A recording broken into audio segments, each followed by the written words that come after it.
Supervisor misconduct triggered a worker's latent schizophrenia.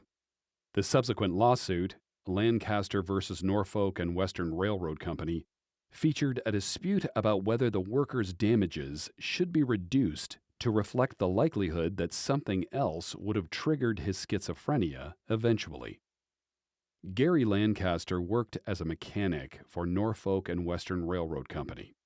Beginning in 1975, Lancaster was threatened and physically assaulted by a series of short-tempered, aggressive supervisors. This was deeply upsetting to Lancaster and caused him to become paranoid, have trouble working, and occasionally suffer from hallucinations. Eventually, in 1979, one of the supervisors came at Lancaster with a pickaxe and hit the doorframe above his head. Afterward, Lancaster's mental condition deteriorated so badly that he was diagnosed with schizophrenia. No longer fit to work and never expected to recover, Lancaster filed a personal injury lawsuit against Norfolk in federal district court. At trial, 3 expert witnesses agreed that the pickaxe incident triggered Lancaster's latent schizophrenia.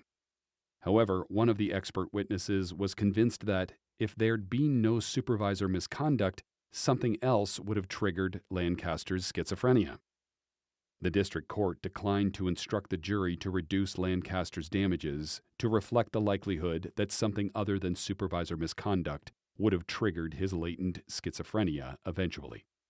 Instead, the district court instructed the jury that if the jury found Norfolk liable, then it should award Lancaster all of the damages that the railroad proximately caused. The jury ultimately found Norfolk liable and awarded Lancaster $850,000 in damages. Norfolk appealed to the Seventh Circuit, arguing in relevant part that the jury instruction on damages was erroneous.